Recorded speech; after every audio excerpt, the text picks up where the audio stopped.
Muchas gracias por la presencia de esta tumultuosa concentración. Y lo que yo pueda decir es mínimo en comparante con lo que pudieran decir muchos de ustedes, muchos españoles que todavía no han tenido el derecho a la palabra. Se les ha negado por la dictadura y no llegó aquel momento donde lo pudieran recuperar. Hoy estamos en un contexto, y yo creo que es el contexto que hace también la identificación de las personas. Yo hoy me identifico fundamentalmente con su presencia, esta presencia abundante, pero sobre todo con esta exposición que el compañero Gerardo ha construido en esa laboriosa trabajo y voluntad de romper con el silencio, de romper con la ocultación y de ponerles nombre y rostro a las personas que hasta la fecha se les ha negado, primeramente por la represión franquista y más tarde por el abandono, por la incoherencia y por no asumir esta democracia, lo que ha sido la historia de España, la historia de los luchadores, la historia de la dignidad, la historia de los que han dado la vida, y han dado la vida no solamente para sobrevivir, sino para que el pueblo fuera libre. Y ese reconocimiento es deuda todavía de la democracia, y yo creo que el compañero Gerardo ha hecho una gran labor dando este paso justamente a sacarlo del silencio. La prueba es de esta presencia y de esta colaboración, y esperemos de la transmisión también de todo lo que esto significa para todo nuestro entorno, para nuestro espacio en donde nos movemos en la sociedad española. Tiene necesidad de mensajes, tiene necesidad de referentes, los referentes que no encuentran ni en los libros de texto, ni en las transmisiones oficiales de la historia, solamente aquellas personas que no han capitulado al miedo, al terror, aquello que se pernó en la mentalidad de los españoles de la dictadura, y que todavía a 20 años, 20 y tantos años o 30 y tantos años de democracia, y todavía no hemos superado esa lacra de liberarnos, justamente ser libres, poder expresarnos, poder dar espacio a nuestros sentimientos y poder decirle a nuestros futuros jóvenes que España ha vivido el 20 siglo de la tragedia, pero que esa tragedia debe de servirnos de enseñanza para no volver a repetirla. Porque al fin y al cabo, los jóvenes de hoy están sufriendo las consecuencias, cualquiera que sean sus opciones políticas, del desconocimiento de su propia historia, el desconocimiento de lo que ha sido la dignidad de una generación que quería hacer de España un país libre, moderno, próspero, y que sin embargo una dictadura le ha impedido, y esa dictadura ha planteado el sello del silencio, de la ocultación y de la prohibición del conocimiento para estos jóvenes que están en un mundo que tienen que competir con jóvenes de otros países, y que solamente en España, de todo lo que conocemos en la geografía, ha vivido una época en donde el crimen era lo cotidiano, la violación de los derechos humanos, los crímenes de lesa humanidad han quedado impunes. Y todavía cuando lo proclamamos dicen, bueno, no revolver heridas. Las heridas hay que cerrarlas, y hay que cerrarlas con dignidad, y sobre todo hacer mayores de edad a esa juventud que tiene que crear el futuro. Si les engañamos, si no les decimos la verdad, esos jóvenes son incapaces de poder proyectarse hacia un futuro de progreso, de fraternidad, y entonces somos cómplices también de lo que hemos heredado del franquismo. Yo creo que romper con eso es lo más importante, y los guerrilleros, los que hemos sido guerrilleros, hoy es guerrilleros, o guerrilleros de la memoria, como nos titulamos, estamos justamente cumpliendo esa función del deber, con doble sentido. Primeramente por lo que nuestra conciencia, nuestra cultura de la lucha en contra de la dictadura nos ha permitido, pero con ese deber que tenemos también de ser los portavoces de estos compañeros, de estos camaradas que quedaron en el combate y no han tenido voz, no se les ha negado hasta la propia dignidad con la cual han muerto. Y ese es nuestro deber y es por eso que nos encontramos aquí. Yo creo que Gerardo, con la elaboración de esta obra, nos ayudó a todos los que estamos comprometidos con ese trabajo, pero está ayudando a la sociedad, primeramente a la sociedad asturiana, pero a toda España. Y esta exposición no debería configurarse simplemente aquí en esta sala, debería ser una exposición itinerante para que el pueblo sepa la verdad que se le ha negado, la verdad histórica, la verdad de ellos, de la sociedad, la verdad de los españoles, de los asturianos. Yo soy nacido en la provincia de León, un niño de la guerrilla, le decía hace poco a los medios, porque me crié entre los huidos, ya en el 34, fundamentalmente asturianos. Para mí Asturias representa mucho, es mi sensibilidad también democrática, porque fue con los asturianos, con compañeros asturianos, en donde hice mis primeras lecciones de dignidad democrática, de participación, de saber primeramente lo que era la motivación, aquellos valores que llevaron al pueblo asturiano a manifestarse en el 34, que los he conocido, que los he admirado siendo un niño en casa de mis padres, que se refugiaban aquellos huidos del 34, pero que luego después, en los acontecimientos del 36, que la parte de León, del Bierzo, yo soy del Bierzo, inmediatamente quedó en manos de los fascistas, también se volvió a repetir de una manera más trágica todavía y más prolongada el tema de los huidos. Los huidos pasaron por casa de mis padres ya en el mes de julio del 36. Se ha convertido aquello en una casa como tantas hubo luego después de Apoyo. Y cuando hablamos de la guerrilla también habrá que ir perfilando algunos tópicos, que parece que el huido siempre fue huido. Llegó un momento que dejó de ser huido y fue un resistente. Y yo viví todo ese proceso. Pasar de huir a decir hay que defender la República y hay que defenderla con las armas porque no dejaban otro lugar. Y así entré en el combate, siendo niño, cooperando con la guerrilla, y como la guerrilla se intensificaba con la represión, que era una de las facetas también del franquismo, tuve que salvar mi vida incorporándome a la guerrilla. He participado 4 años en la guerrilla de León, Galicia, como servicios de información republicana, enlace y protección de la guerrilla, en la primera federación de guerrillas que se constituye en España, que se constituye en un pueblo al lado de mi propio pueblo, y que se crean 2 facetas de aquella federación. Una, la lucha armada, y otra, el mantenimiento de esa lucha armada, organizando el pueblo en torno a esa perspectiva, la perspectiva del rescate de la República y el rescate de lo que había sido la libertad del pueblo. Y me pertenecí, toda mi juventud estuve en esos servicios de información republicana, haciendo los servicios que nos encomendaba fundamentalmente, donde era el centro militar, político, dirigente, que era la guerrilla clandestina. Cuando me descubrieron, tuve la suerte, fui uno de los supervivientes también de aquella masacre, de los asesinatos por mediación de las leyes de fuga, que sabrán lo que eran las leyes de fuga. Tuve compañeros de esos servicios de información republicana que les han aplicado la ley de fuga, no les ha dado tiempo a incorporarse a la guerrilla. Yo fui un superviviente y pude incorporarme a la guerrilla. Luché con mis compañeros hasta que ya no se podía más. La mayor parte fueron asesinados.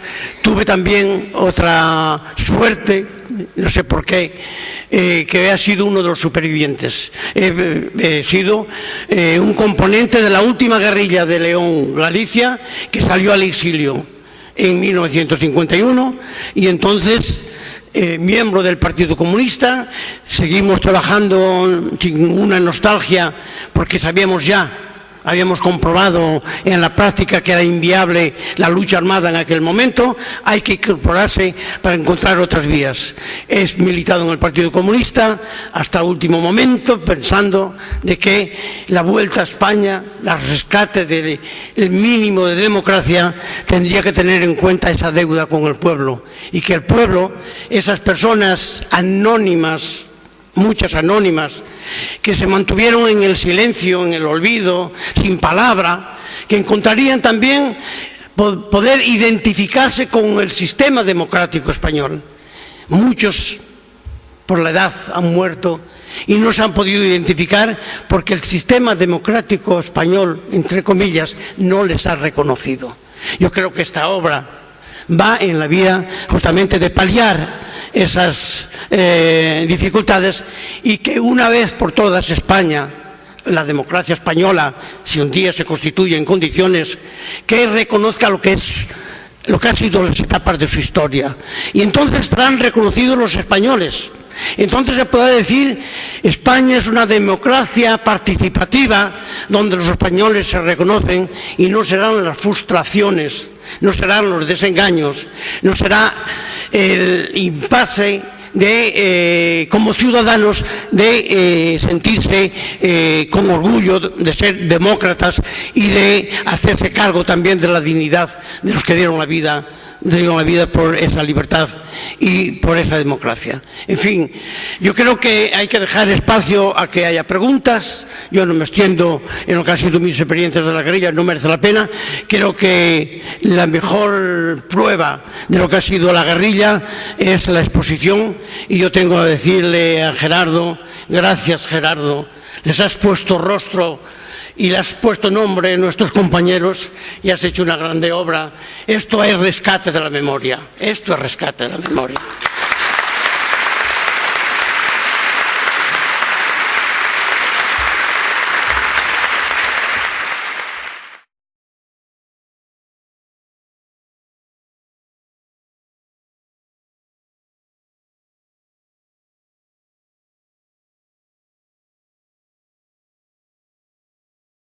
Yo quiero precisamente agradecer la asistencia de tanto público a este acto, precisamente por interés de querer saber lo que pasó en un tiempo determinado de este país que se llama España, donde no se ha tenido en cuenta muchas de las consecuencias que el pueblo español sufrió, entre ellos precisamente los primeros que tuvieron que sufrir la primera represión del franquismo al acabar la guerra, y luego después la segunda generación que fuimos nosotros, también la misma represión, porque tuvimos que hacer unas vidas que no era lo cotidiano de entonces.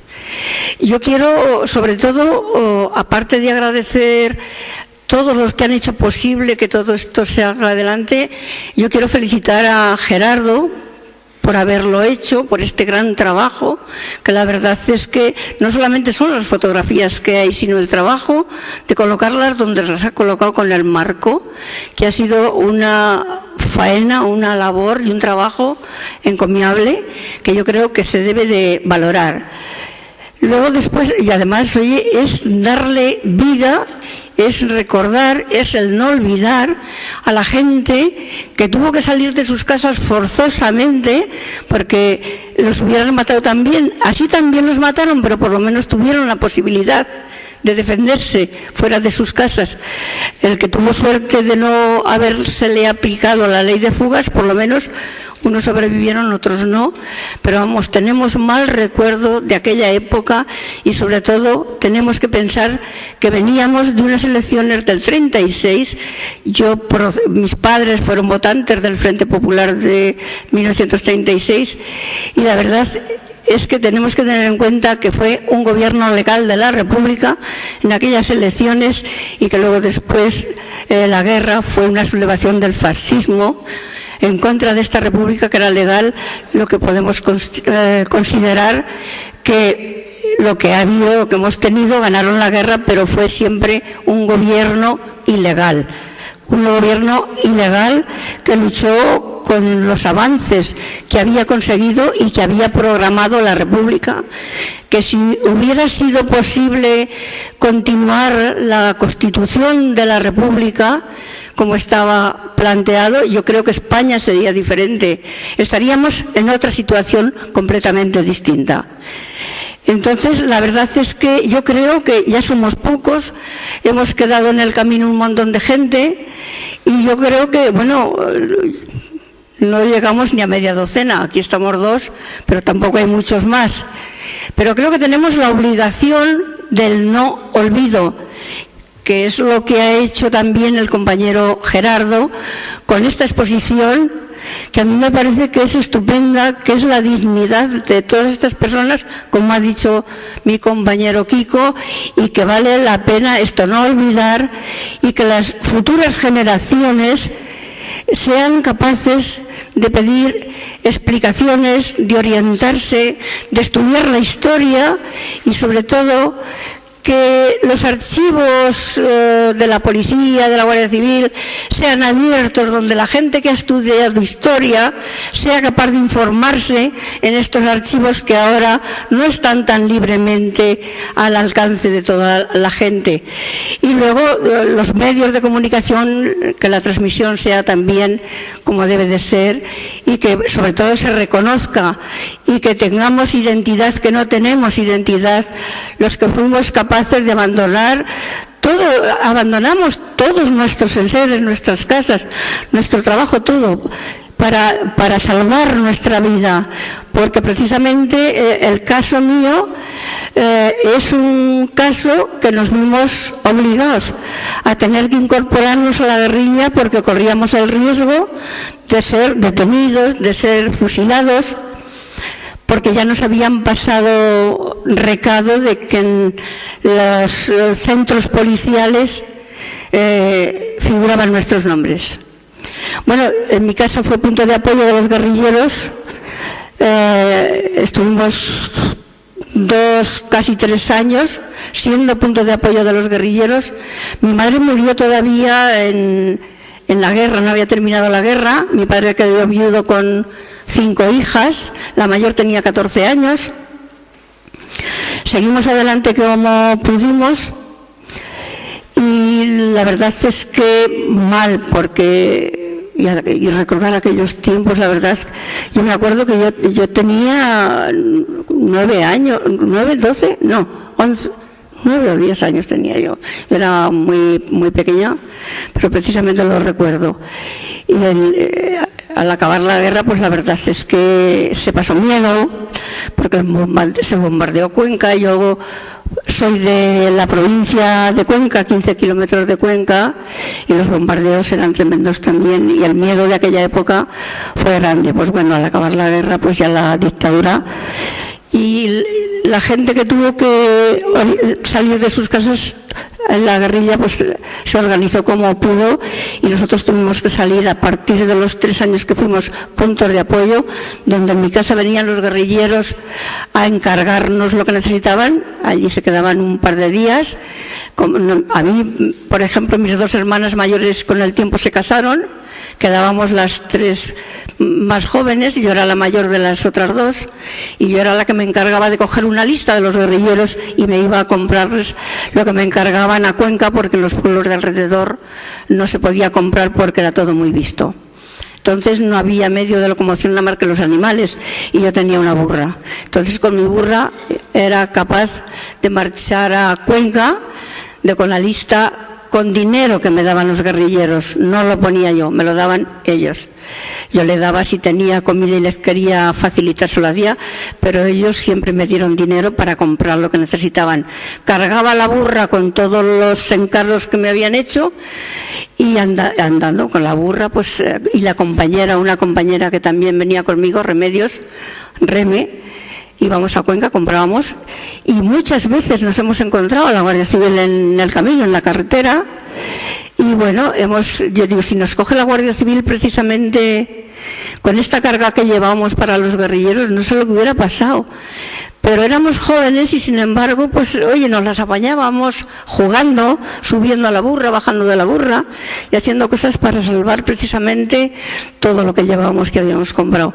Llegábamos a casa, yo la dejaba en su pueblo, lo llevaba todo a casa y los guerrilleros recogían y se marchaban. Pero llegó un momento donde las traiciones también se propagaron bastante, se pusieron al servicio de la Guardia Civil algunos de los guerrilleros que no fueron capaces de resistir y por lo que fuera no se sentían bien y se pusieron al servicio de la Guardia Civil delatando precisamente los puntos de apoyo, entre ellos estábamos nosotros. Por eso ese fue el motivo de tener que incorporarnos a la guerrilla con el consentimiento de los guerrilleros. Esto fue en el finales del 49.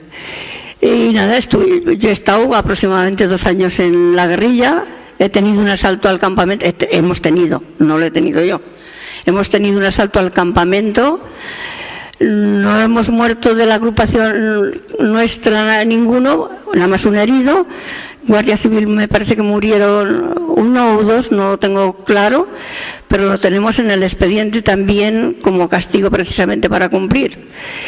Y nada, retiramos, pero a la media hora que yo estaba lleno de guardias civiles y en un mes de junio, en un campo que no tenía más que un matorral de romeros y poco más, allí tumbados a pleno sol, sin comida y sin nada, a que se hiciera de noche para poder ir al punto de concentración con el resto de los guerrilleros y salvar la vida. Así lo hicimos. Y más o menos se aproximaba precisamente, bueno, en el 51, yo del partido en la guerrilla, sigo siendo del PC, sigo siendo comunista, sigo siendo también de Izquierda Unida, estoy en Archivo Guerra y Exilio, asociación internacional, digamos, porque es una asociación que abarca los niños de la guerra, las brigadas internacionales, la guerrilla, los represaliados políticos, las cárceles, y eso es donde estamos haciendo lo posible por la divulgación de la reivindicación de nuestra memoria. Hemos recorrido en un autobús un mes entero, España entera, publicando, publicitando y reivindicando nuestra memoria, ya que, ya lo ha dicho Kiko, no lo vamos a repetir, pero esta transición tan modélica, como suele decir también Gerardo, pues la verdad es que ha satisfecho a algunos, pero no a todos. Y además, yo creo que ha sido un gran, como es un retroceso también en estos momentos, ha sido una transición del olvido, porque la verdad es que lo que ha querido ha sido un punto y seguido del franquismo. La amnistía del 77 también fue un fracaso no, fue también un fiasco, que se suele decir, precisamente porque allí quien se libró del tema fueron ellos, y a los que no se les ha pedido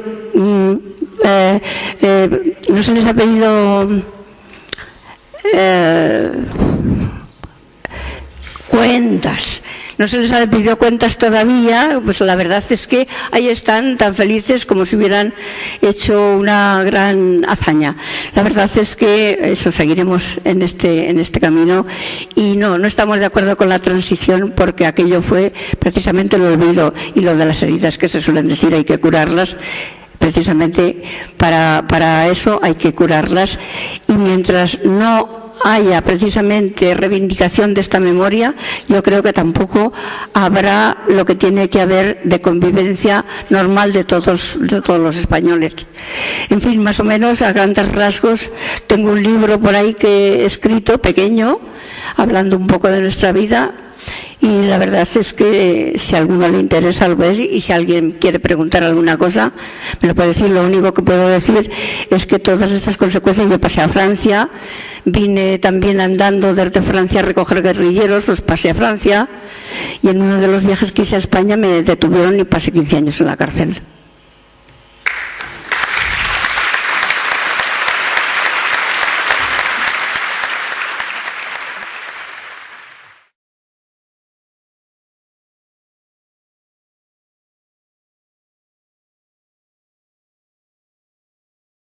el auditor tenía la costumbre utilizaba un lapicero que ahora está caído en desuso, pero antes se usaba mucho, que era una parte azul y otra parte roja. Entonces allí el auditor lo que hacía era, cuando se confirmaba la pena de muerte, marcaba con el rojo, y cuando era conmutada por la inferior en grado, marcaba por el azul. Recuerdo esto porque fue un momento que, a pesar de haber visto miles y miles de documentos, me emocionó, y después ya a partir de aquel momento siempre estaba mirando a ver la última página, a ver en qué colores venían el escrito del auditor. Y digo esto porque después de llevar 30 años investigando sobre la guerrilla, pues estar aquí rodeado por los rostros, casi examinándome de algunos de los guerrilleros que han sido durante tantos años objeto de estudio, pues también resulta en cierto modo sobrecogedor. Espero hacerles en estos 15 minutos que voy a intervenir una cierta justicia histórica. Bueno, como ustedes saben, pues aquí en Asturias, por lo menos, la guerra civil terminó el 21 de octubre del 37 y a partir de ahí, en fin, la casuística es muy variada. Personas detenidas, personas encarceladas, algunos pudieron, como saben, salir a Francia para volver a España, y otros hacen pues lo que hace siempre el perseguido en estos casos, tirarse al monte. En este caso, en el caso asturiano, la orografía lo facilita. Además, en Asturias muchos de ellos ya tenían experiencia, porque habían hecho lo mismo en el 34 e incluso habían hecho lo mismo en 1917. El fenómeno de los huidos en el 37 es difícil de cuantificar. Yo no me atrevería a dar una cifra. Solamente puedo decir que estaba extendido prácticamente por toda Asturias. Y hablar de miles de personas, pues me parece razonable y me parece fundamentado. Con el paso del tiempo quizá se fueron decantando algunas zonas en las cuales tuvo una mayor incidencia. Desde luego, como es lógico, la parte orográficamente más abrupta, la parte montañosa, especialmente la cuenca minera, porque era la zona donde la cohesión de la clase obrera y la conciencia de clase era mayor. Otros focos importantes, aparte de la cuenca minera, podría ser el de Picos de Europa hacia la Sierra del Cuera, en el extremo oriental de la provincia, también por esas sierras litorales que abarcan pues los montes de Peón, y una bolsa algo menos más difusa, menos estructurada, que se encuentra en todo el suroccidente, donde también el fenómeno de los huidos fue pionero, porque allí la guerra, pues en algunos casos terminó pues, en agosto del 36, cuando fue ocupada por los nacionales, y con una fuerte incidencia también demográfica, pues en la zona por ejemplo, de San Antolín de Ibias, de Gaña, Cangas del Narcea. Ahí en muchos casos las personas que se tiraban al monte lo hacían porque no querían ir al servicio militar con los nacionales una vez que esa zona fue ocupada por los nacionales. A partir de ahí, ¿qué? Sobrevivir, como es lógico, ¿no? ¿Sobrevivir cómo? De muchas maneras. Al principio, casi todos fueron intentando acercarse allá donde se encontraran familiares y amigos porque esperaban que, en fin, les garantizaran su supervivencia. Y durante mucho tiempo, durante un tiempo, pues familiares y amigos los iban surtiendo de alimentos, de noticias, de información, de ropa, de lo más necesario. Pero como es lógico, el aparato represivo, como no podía echarle el guante a los oídos, se volcó sobre todo en estos familiares y en estos amigos, y así se dieron miles de casos de muertes, de asesinatos, de detenciones, de encarcelamientos. Yo vivo en Coaña, en el concejo en Ortiguera, en el concejo de Ocaña, y no muy lejos de mi casa se encuentra el campo de concentración de Arnao, y allí fue uno de los lugares donde llevaron a buena parte de los puntos de apoyo y enlaces de la guerrilla asturiana hasta bien avanzados los años 40. En fin, fue tan grande la presión sobre los familiares que casi todos, o una parte importante de ellos, empezaron a surtirse por sus propios medios. Son lo que, vamos a utilizar esta expresión, la propia que utilizaban ellos, denominaban los golpes económicos. Y con los golpes económicos generalmente dirigidos pues, a personas que consideraban desde el punto de vista ideológico sus adversarios, pues fueron, digamos que, solventando la difícil tarea de ir sobreviviendo. Bien, en aquel tiempo las organizaciones clandestinas estaban pues, prácticamente desarticuladas, pero a partir del año 42 se empiezan a reorganizar. Se organizan en Asturias y también se van reorganizando pues, en el resto de España y fuera de España. La guerrilla en Asturias presenta una peculiaridad. junto con la asturleonesa, que conoce muy bien el compañero Kiko. Y es que tuvo una cierta capacidad de autoorganización. Esto no crean que fue un fenómeno muy habitual en toda España. La guerrilla asturleonesa, desde el punto de vista de su autoorganización, fue capaz de dotarse de una federación guerrillera de León Galicia, pues allá por el año 42, y en Asturias el primer embrión organizativo del que se dotaron los huidos del monte fue el Comité de Milicias Antifascistas, que se organizó allá por el año 43, hacia el mes de agosto. Su cabeza estaba compuesta por 3 personas, 2 socialistas. Al principio, de los que estaban en el monte, la mayoría eran socialistas porque también tenían más presencia numérica dentro del movimiento obrero. Estaba compuesto por 2 socialistas, por Aristides Llaneza, el hijo del fundador del sindicato minero, por el comandante Flórez, el hijo del alcalde de San Martín del Rey Aurelio, y por Baldomero Fernández de Ladreda, que había sido mayor de brigada y que era prácticamente el que en ese momento encabezaba, podríamos decir, el Comité de Milicias Antifascistas. Esto ocurrió, como les digo, hacia agosto del 43. Pues bueno, simultáneamente, claro, el Partido Comunista se reorganiza en el exterior. Hay unos años de organización comunista en Francia y en España que están encabezados por un personaje que se llama Jesús Monzón, que en España y en Asturias impulsa una plataforma política que se denomina Unión Nacional, que es una plataforma política multipartidista. Por razones que ahora no conviene detallar, pues Monzón, la más importante, quizá, fue el intento de penetración de grupos guerrilleros por el Valle de Arán entre septiembre y octubre del 44. Pues Monzón queda pues apartado de la dirección del Partido Comunista y es sustituido por otros dirigentes que intentan controlar la organización, tanto la que se encontraba, digamos, en los pueblos y ciudades, como la que se encontraba en el monte, sobre todo enviando a personas que habían combatido en la resistencia francesa. Con esto incorporo dentro de la guerrilla un elemento muy importante, que es la tercera pata de este pequeño banco que va a componer los guerrilleros asturianos y españoles. Por un lado son huidos de la guerra.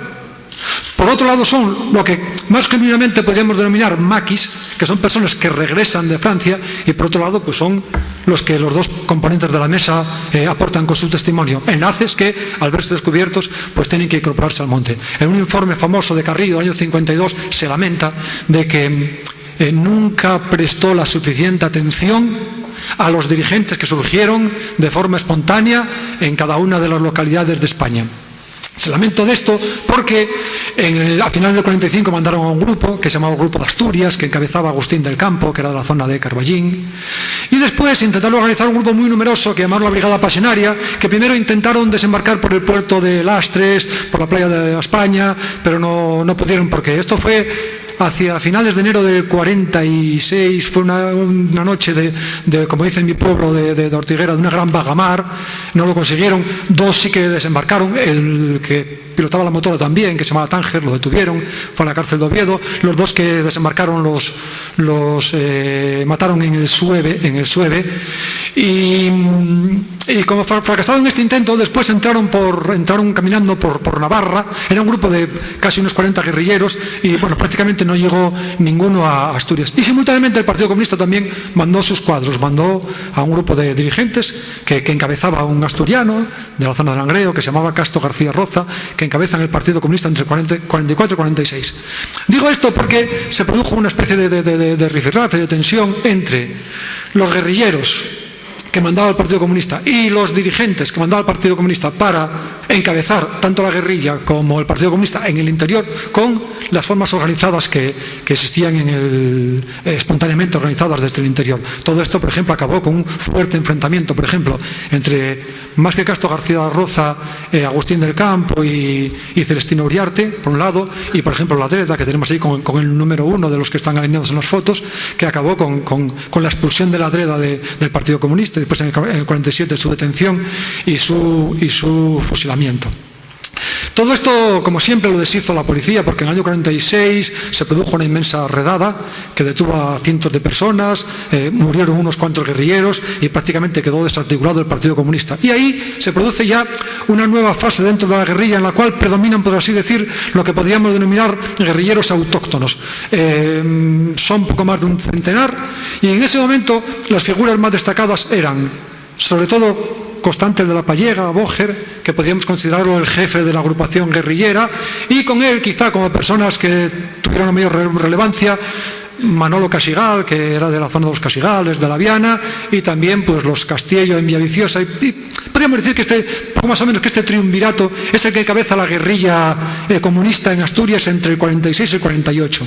Durante ese momento quedaban todavía guerrilleros socialistas, pues los Mata, los Llaneza, los Comandante Flórez, pero los socialistas nunca creyeron que la guerrilla, es decir, la resistencia armada, pudiera tener ningún papel para acabar con el régimen de Franco. El Partido Socialista siempre creyó que si el régimen de Franco tenía una solución, tendría que ser por una intervención exterior. Entonces lo que procuró fue, desde que entró en contacto con sus guerrilleros o huidos, fue que no hicieran ningún tipo de acto de fuerza. Hasta el año 45-46, pues conviviendo con los comunistas los hacían.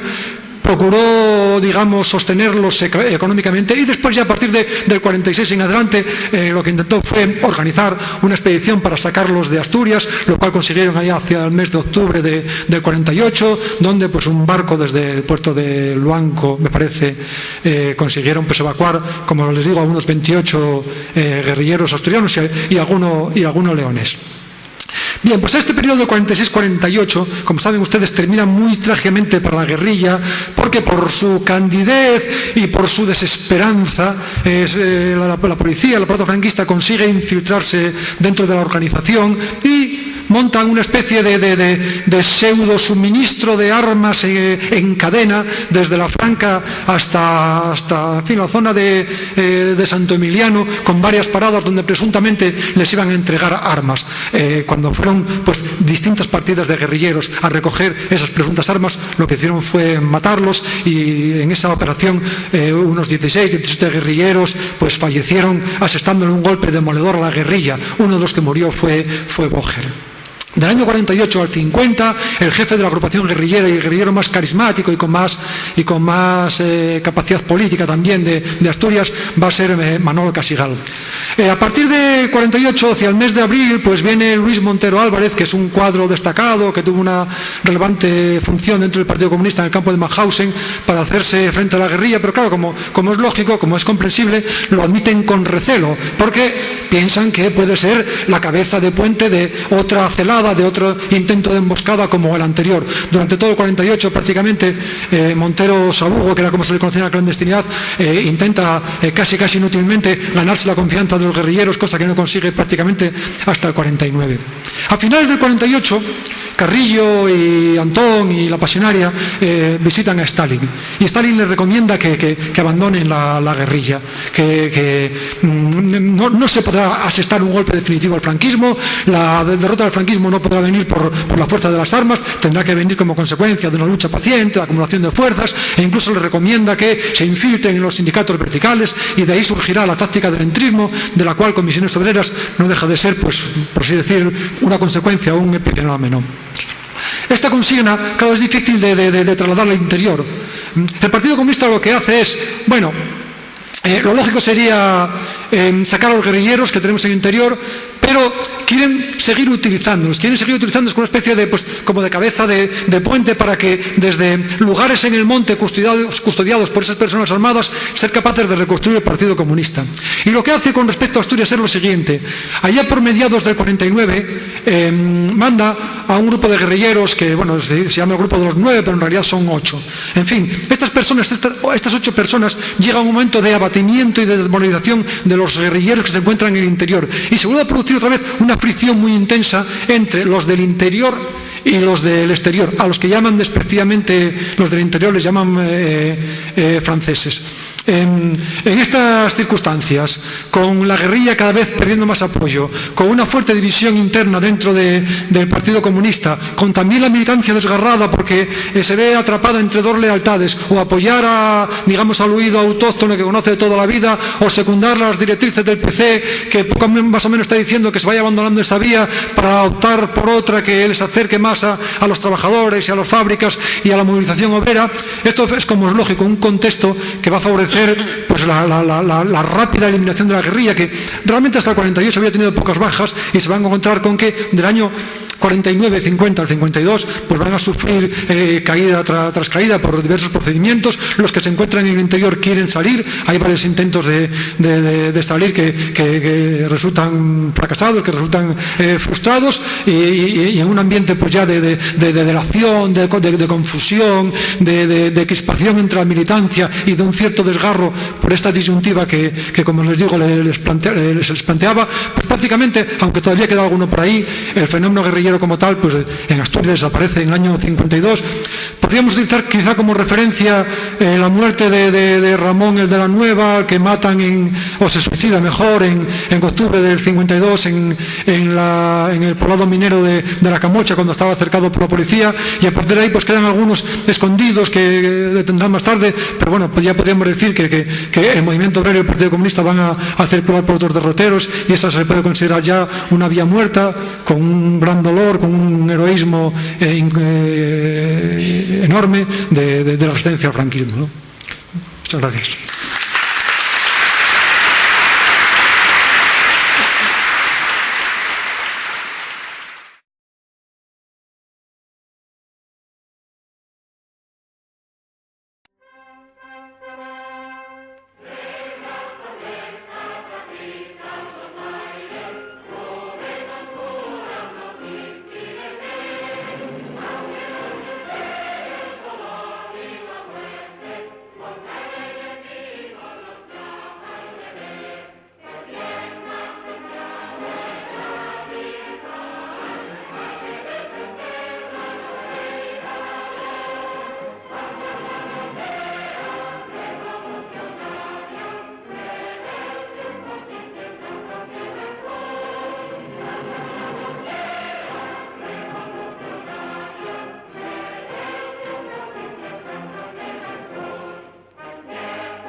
quieres escribir, ya sabes mi paradero.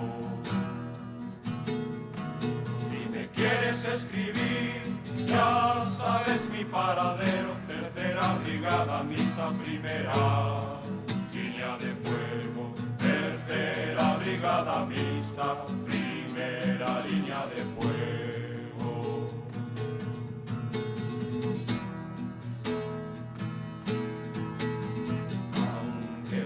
En el puente y también la pasarela, aunque me tire en el puente y también la pasarela, me verás pasar el Ebro en un barquito de vela, me verás pasar el Ebro en un barquito de vela. Bueno, después ya más adelante ya lo compraré, ahora no. La primera pregunta es muy pertinente. ¿Cuántos años tienes?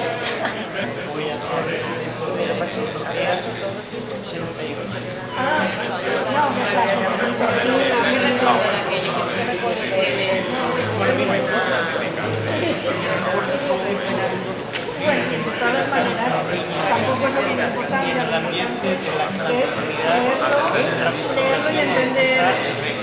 que fue parte de mi vida. Hemos hablado de mañana. Estaban comprometidos ya en la reunión de octubre de 4, soy de la Fuente de León,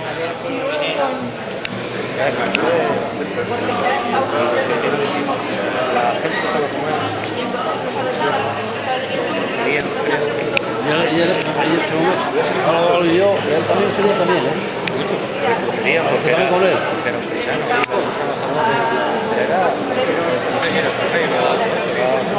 Sí, sí, claro que iba a ser general. ¿Entiendes? Entonces, la gente que trabajaba en periodismo intenta casi inútilmente ganarse la confianza de los guerrilleros, cosa que no consigue prácticamente hasta el 49. A finales del 48, Carrillo y Antón y la Pasionaria visitan a Stalin. Y Stalin les recomienda que abandonen la guerrilla, que no se podrá aceptar un golpe de Estado. El fenómeno de la corrupción que abarca prácticamente todas las instituciones públicas y privadas. En fin, quiero decir que en mi opinión la lucha por la recuperación de la memoria de las víctimas del terrorismo, que hubo de todo en ambos bandos. En unos hubo algunas cosas y en otros no. En el bando de la República se mantuvieron hasta muy entrada la guerra determinadas garantías constitucionales. El cantar que yo canto lo borra el viento. Pero sin embargo, hay que llegar ahí. Tenemos que llegar ahí. Hay que hacer verdad sobre lo que pasó durante la dictadura franquista. Y el pueblo tiene que conocerlo.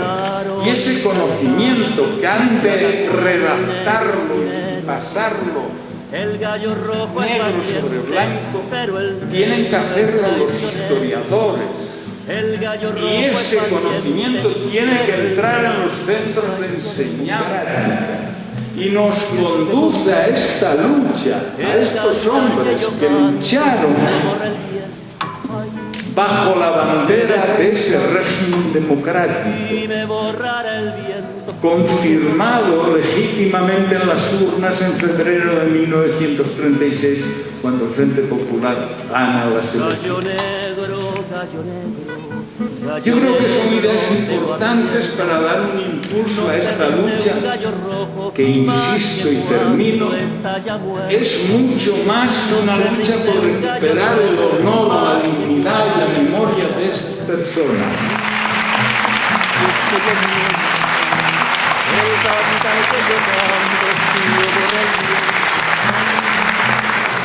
No importaban que tuvieran relación entre ellos, los llevaban allí, y bajo la genérica acusación de rebelión militar. O sea, resulta que los rebeldes, los que se habían rebelado, juzgaban, condenaban a los otros. Bueno, pues nada de eso se ha hecho. Había descubierto que Carrillo no les había tratado muy bien a los guerrilleros, eso dijo el periódico. Y Piñero también hizo una referencia a que tanto Carrillo como la Pasionaria se habían reunido con Stalin y que Stalin les había recomendado terminar con la guerrilla, que no iba a ser de mucho, que era mejor hacer otro tipo de lucha para conseguir acabar con el fascismo en España.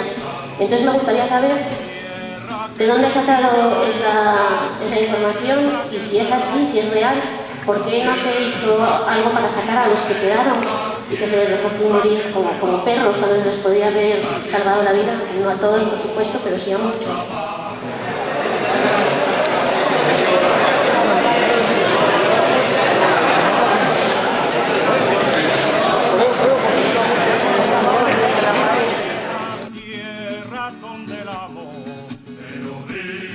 Compañeros, si estas tierras son del amor, porque nunca lo hemos visto trabajando en el arado, porque nunca lo hemos visto trabajando en el arado. Con mi arado abro los surcos, con mi arado escribo yo, con mi arado abro los surcos, con mi arado Páginas sobre la tierra de miseria y de sudor. Páginas sobre la tierra de miseria y de sudor.